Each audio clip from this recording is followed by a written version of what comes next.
Welcome to Strong by Nature, your portable campfire sessions for living strong, balanced, and connected the Grizzly way.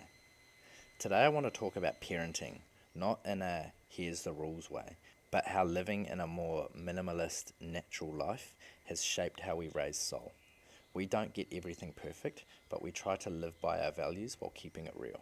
So, lifestyle is obviously like a pretty important pillar for Belen and myself. Like we don't want to work ourselves into an early grave.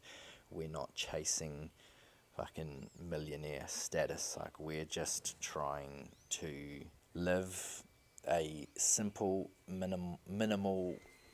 I don't want to say minimalist because minimalism isn't really our full thing, but we definitely take a lot from that. Just like living a more simple, I will say minimal lifestyle, but still, obviously working as hard as we need to fund that. Like we've learnt, like the less stuff and the less expenses you have, like the less hard you really need to work to maintain that. Obviously, like we've still got goals, like we're still saving for travel and all of these other little things, but just by stressing less about some of the stuff that people really care about a lot this day and age has really made us have a way more sort of laid back and chilled work lifestyle, if that makes sense.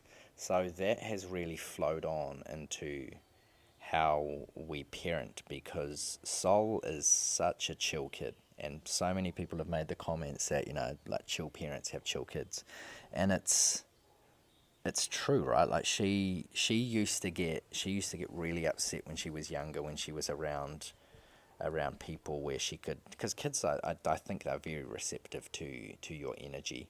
And we had a friend who was going through a bit of a hard time, and every time he was around Sol, like she just picked up on that horrible energy, and she would just be beside herself, screaming, just didn't want to go near him. And she eventually, like, he sorted his stuff out. He found a bit more balance in his life, and she was cool again. But yeah, she's always been very receptive to energy, and so being aware of that has really helped us really try and stay more grounded and more chilled in everything that we're doing. Like early days, and so Sol was born in Australia.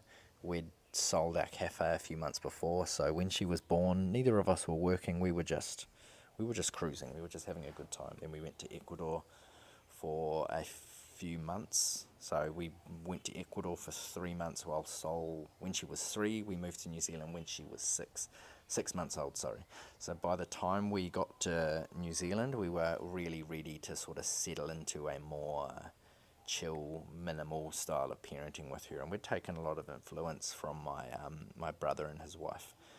And so we'd got Sol into the cloth reusable nappies, and like that was awesome, because it was one expense you didn't have to worry about. You weren't paying for nappies, and it really wasn't that hard. Like we had inherited a whole lot of those from a friend in Australia actually, but my mum came to visit. We sent them back with her. She had an empty suitcase, so she took all these reusable nappies back to New Zealand for us. That's also why we started using them there. But just that to begin with was cool, because we weren't contributing extra waste that we didn't need to. And I'm not going to lie, like we have since gone away from that. We moved into another house and we didn't have a dryer, and it became a pain in the ass. And then now here in Ecuador, she's only using nappies at night now, while we're still transitioning through the whole potty training and everything. So we are just using the disposable ones. But that whole period of just using cloth ones was awesome, because our whole mentality for those few months as well was like minimal waste. So like, let's try and buy products that don't have a whole lot of waste either, and let's try and look for natural remedies where we can. Again, a big influence from my brother and his wife. The whole natural remedies thing as well was something that we've always kind of sworn by. Like she hasn't had to have, I don't know if it's called this everywhere, like paracetamol for kids. So Pamol is what it is, and definitely in New Zealand, I'm assuming everywhere.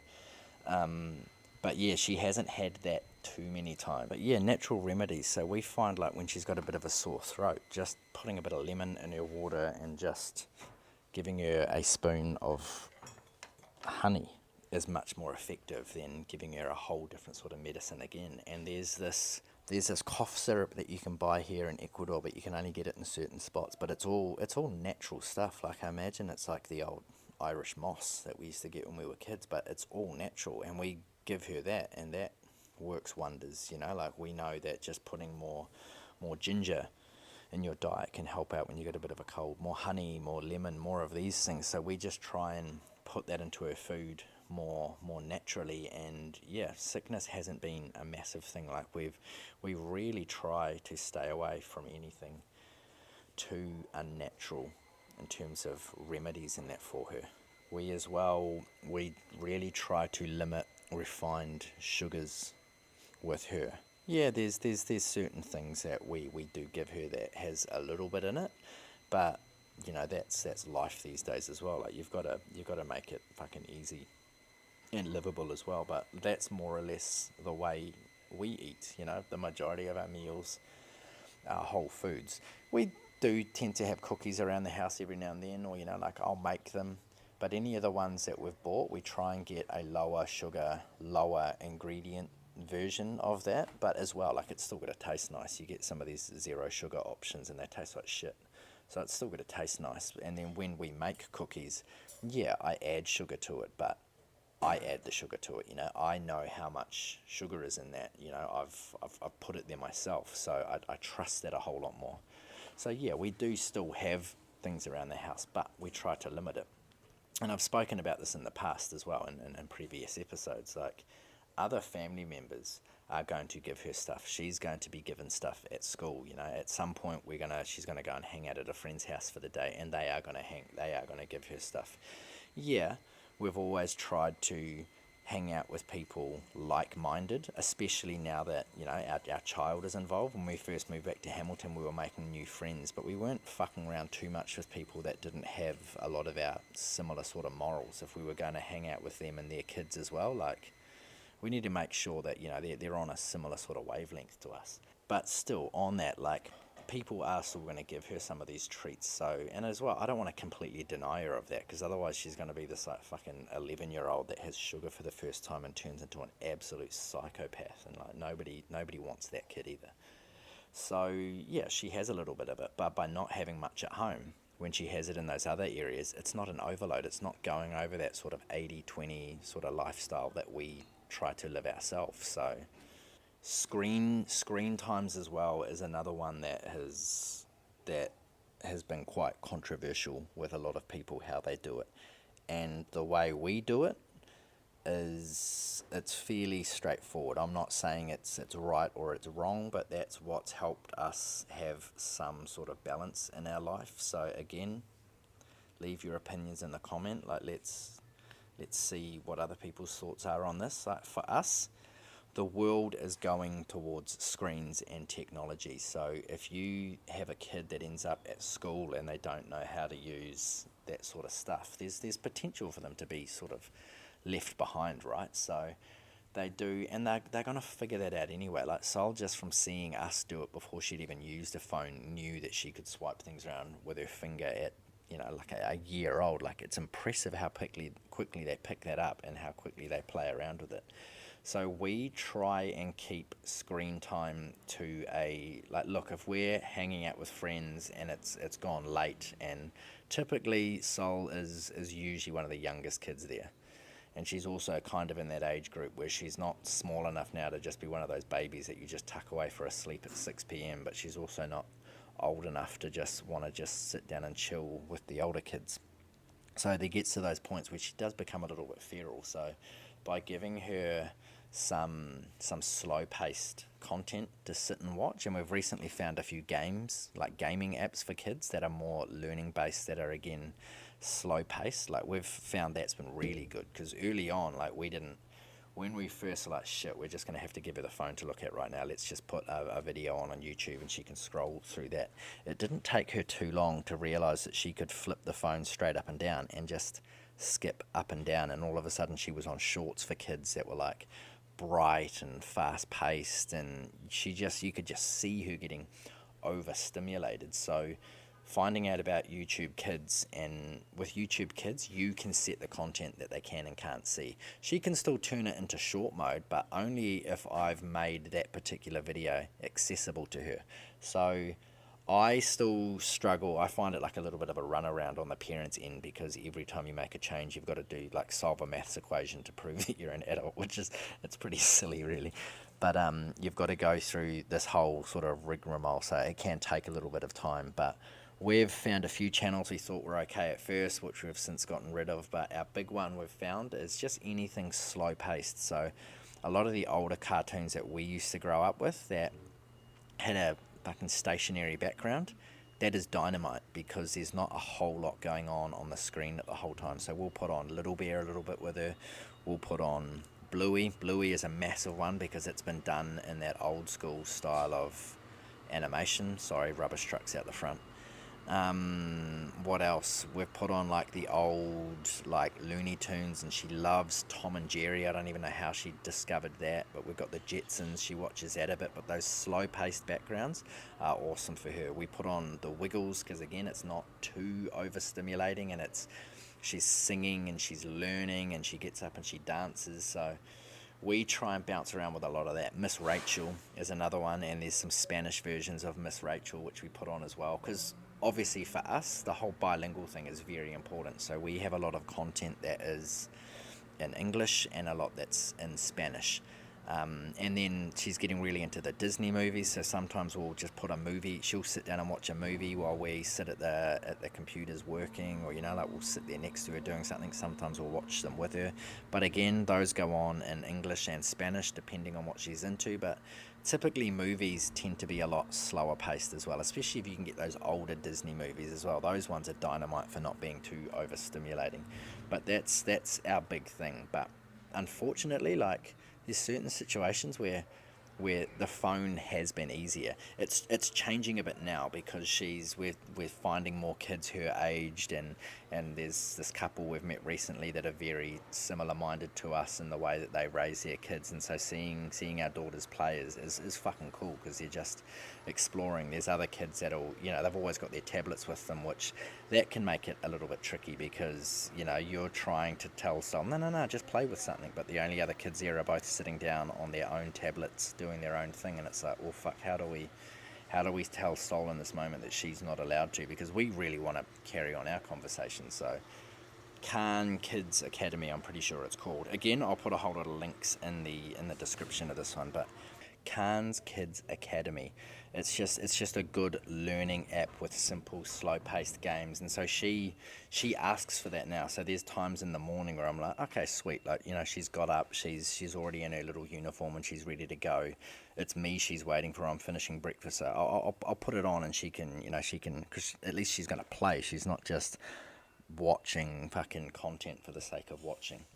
But yes, screen times isn't like, it's not a no-no for us, but it's definitely something that has to be managed, because there's as well times when she's tired and she's got the phone, and you try and take it off her, and it's like you've just told her that the world has blown up, like she just escalates like there's no tomorrow. And so that really, wifey's making coffee, so that'll be out here shortly.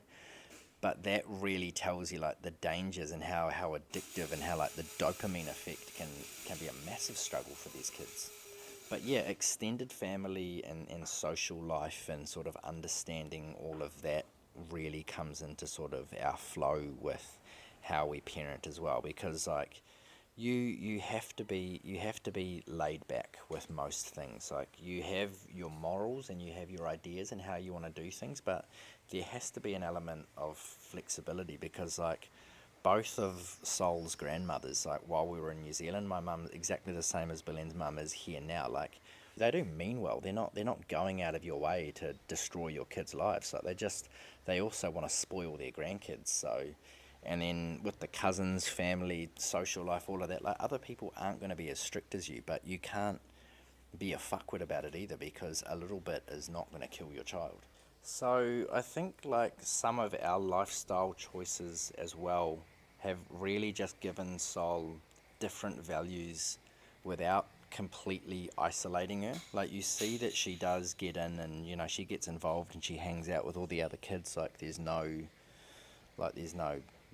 drama, but you just see the way that she sort of holds herself and goes about things, that you see that just the different values have given her a different perspective on life. Like, just seeing her, like, there's been a couple of times lately we've been out for dinner or catching up with a friend, and she's content just sat on the ground stacking up rocks or walking around talking to the plants. Like, she's got no problem entertaining herself because she does it fairly regularly. Like, she's an only child, and she doesn't get given the phone all the time, and we've never gone crazy with buying her toys either. Like, she's got a shitload of toys, but we don't go crazy just buying her new things all the time. Like, she entertains herself really well. Like, the amount of time she comes home and she's content.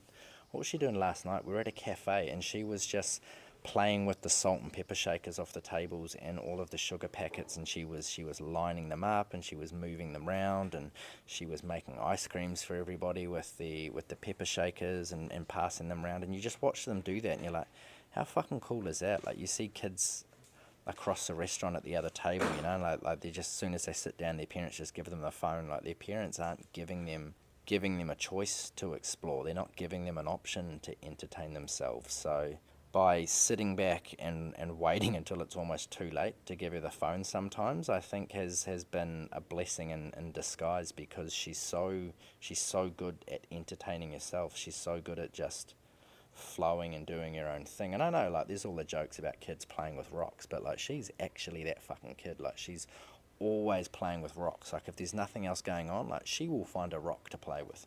It's about not trying to implement perfect parenting as well. Like, we're trying to be intentional with a lot of the stuff we do, but we also know that, like, we're learning how to do this as well. Like, something that not a lot of people, I think, speak about or are even aware about with parenting is that you are two people who were raised completely differently, who only have the experience of their own parents and their own family to sort of gauge how to be a parent, but they're completely different opposing values a lot of the time. So when you don't talk about how different your upbringing and how different your parents were and all of that were, by the time it comes to you trying to do it together, like, it can be tricky. I'm grateful that we've always been, we've always talked a lot about our upbringing. Like, there was some arguments early on that we just turned out were just cultural differences. We just didn't understand where the other person was coming from exactly. And so parenting is like that, like, it's a lot of trial and error from stuff from Sol's upbringing. It's trial and error from Belen's upbringing, and from my upbringing, because we were raised in different ways, and we were raised by people who were raised in different ways, so it just flows on. So I just don't think a lot of people are aware about the fact that, like, with parenting, like, it's a discussion of coming together to figuring out something that you're not really taught how to do properly, and you're basing everything off somebody who was not taught how to do this shit properly either. And balance comes into it. Balance is a massive thing for us, like I said before, the natural remedies. Not always, but as often as we can, we'll go with the natural remedies. But there's a time and a place. So it's not always going to work. The cleaner eating is all about balance as well. Like, we could be real assholes about it, but she would have no mates, and our family would not want to hang around us anymore. So there has to be the balance with how clean the kids eat, and screen time, being mindful of screen time. Like, you can't completely deny them of that. Like, it's a handy tool. Like, it's a super effective learning tool as well. Like, the amount of language that she picks up on just by watching things, the new songs she sings along with just by watching things. There's so much stuff she's learning, like her counting and her shape recognition and her color recognition, all just from these different games she's playing. Yeah, she's picking up stuff at daycare as well, but, like, you can't completely deny them screen time because it's effective. You've just got to be mindful about it. You've got to have flexibility. Like, balance in anything does not work without being flexible. And as well, you've got to be aware of influence versus environment. Teaching at home while knowing that family and society will be different, right? Like we're already like starting to come to that point where she's starting to see that, like other kids have different stuff and they're doing different things. And so those questions aren't really coming yet, but you can see that she's thinking them. She's aware that, like I said before, the other kids get more screen time than her, or the other kids are eating more candies than she is. So that's the difference between influence and society. Like she's going to be influenced by these other kids she's hanging out with a lot who are influenced by their parents. So we've got to do what we can at home to make her understand as well that, like there's what we do at home and then there's what goes on in the rest of the world. Teaching Sol how to make choices for herself as well, and to not just follow strict rules. Like we've always been super carefree with her climbing and doing shit. Like obviously, like we're not letting her put herself in any real danger, but like there's kids fall down, they fall off things, they scrape their knees, they bang their heads, but the confidence they learn from trying those things, like as soon as Sol could walk, she was pulling herself up onto shit. So we were like, sweet, let's see how high you can get yourself within reason. But like we had this a house we were living at for a while had this cool climbing frame, and so she was climbing up that when she was only a year and a half old, and up this rock climbing wall. Like I would guide her up it, give her the confidence. But once she figured out she could do it herself, she was all go. But man, did she eat shit a few times on that. Like she stacked big time. She's come down slides way too fast. She's tried to walk up slides while they were wet and stacked and fallen down. She's walked in the way of swings. She's tried to climb on swings herself. She's in and out of trees now, climbing up above my head height in trees now, and she's 3 years old, but she's got that confidence, she's got that ability. She understands her balance, she understands her strength in her body, she knows how high she can put her legs up to do things. Like she's got a really good grasp of that because we've let her experience that and figure that out for herself. Obviously we're not going to let her climb a fucking tower or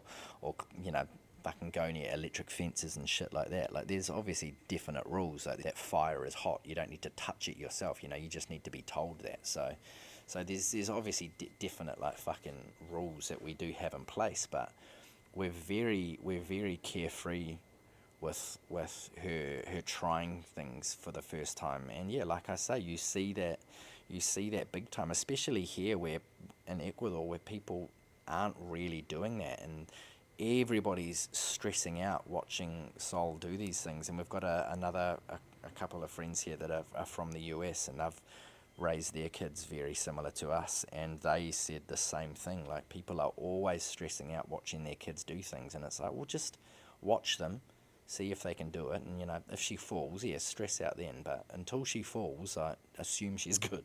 There's also like there's the cultural thing with us as well, and like we're not unique to that. Like there's plenty of multicultural couples and families out there, but that's been like a fun sort of element into our family. There's the bilingual thing, like my Spanish is definitely a work in progress, but having a child that is now learning the language as well, I'm kind of relearning a few of the basics that I've been getting wrong for a long time, and it's cool to have those conversations with her and bounce between the two languages, see what phrases she understands more in one language compared to the other, and hearing her pick up on our slang and pick up on our accents. It's been so funny lately because Lilo and Stitch has been the big movie here. But the way I say Stitch is very different to the way everybody else says Stitch, because I'm from New Zealand and we've got this fucking goofy accent. And so there was a time there where she was saying to me, no papa, no it's Stitch, it's Stitch. And that was cracking us up for a long time. But then, I would play on it and tease her, be like, no, it's Stitch, it's Stitch, it's Stitch. And she would correct her friends here saying it Stitch, she would, correct them to say it my way. So it's just been so funny seeing this multicultural, bilingual sort of thing flow through, and in everything that she's doing. Being too strict as well can backfire. It's backfired with us in a few times because she's like she's a chill, laid back kid, but she's She knows what she wants. And when you get a little bit too gnarly and too intense of stuff, like that fiery little Latina comes out and she makes you fucking pay for it. So you can't be too strict neither. I mean, you're the parent, like you have the ultimate say, but at the same time, like, you need to teach them flexibility. You need to be able to admit to your child when you got it a little bit wrong. Okay, no, you're right. I was being a little bit too harsh then. I'm sorry. They're going to appreciate that so much more than you just standing firm. No, I'm the parent. I'm right. I'm right. You need to do this, blah, blah, blah. You can't be like that. You have to be able to be flexible. The main values that we really want her to carry on with is balance, curiosity, and respect for nature. Like that's a big thing that we're really seeing come out with her now, especially with the garden. Like her seeing the consequences of like picking a flower off and what it looks like a few days later, and like she loves to touch the fruits that we got growing at the moment as well. But she also knows like you can't touch them too much. You can't squeeze them. You can't pull them because then they don't grow anymore, and then you don't get to eat that. So her respect for nature and her even her time in nature and seeing animals, and you can see that she's just got this massive respect for it. She loves being in the forest. She was talking about it this morning actually. She was just playing hardball, didn't really want to wake up, and so I was just trying to bait her with different things to get her reaction. And Mama and Papa are going to go have ice cream, but if you want to sleep all day, you're not going to have ice cream. And she didn't budge to that. But as soon as I said, okay, if you're going to sleep all day, well, Mama and Papa are going to the forest, and you're not going to come. And then she goes, okay, I'll come to the forest. So like her prioritizing that over having an ice cream was a pretty cool thing this morning. So my practical takeaways from this episode. So first thing, pick your battles. Like decide what matters most. Just chill a little bit with the rest. Like for us, like in terms of like what she's eating, what matters the most is the food she's eating at home. So that is our priority, and that's why we can be a little bit chill with the rest. She's not eating a whole lot of shit at home. So if she has some shitty food while she's out of home, perfect. But while we're at home, we try and stay pretty strict with the meals. Yeah, sure, we have some treats at home as well. But at home is the priority. The types of content she's watching as well, right? Like, we have to pick and choose our battles. So, okay, like, we're not going to completely deny her screen time, but we're going to be in control of as much as possible of what she's watching. Definitely while she's at home and using our tools, yeah, we're going to be in control of that. The other one, add some slow educational content. Check out things like Bluey and Little Bear and some of these slow-paced cartoons. Put on some of the old ones you used to watch with that stationary background and just see the difference that has on them compared to them watching kids unpack their toys. And as well, the other one I want you to work on is bring your kids along. Let them be a part of cooking. Let them be a part of gardening. Let them be a part of the social life. Let them learn these things by being a part of it, right? Like, yeah, okay, like a lot of the times when Sol helps us out with stuff, like it slows us down. But she was helping me make pasta last night, so we didn't have quite enough pasta, so I just quickly knocked up just an extra thing of pasta. So as I was rolling that out with the rolling pin on the bench, she wanted to get up. She wanted to try that out. And she's not strong enough to push it, but, like I'd kind of get it flat, let her do that for a bit while I had to, stir the sauce or something like that. And then, then we rolled it all up. We sliced it into the strips. And then she wanted to unroll each piece. So cool, you can do that as well. And so then when she sat down to have dinner, she was so proud of herself being able to tell her mama that, I made the pasta. And so that even that, she now sees, okay, we've taken these couple of ingredients, we've turned it into pasta, we've put it in water for a couple of minutes, and then now you're eating that. A lot of the food, like the herbs that you're eating in that soup, she saw me get them from the sauce, sorry.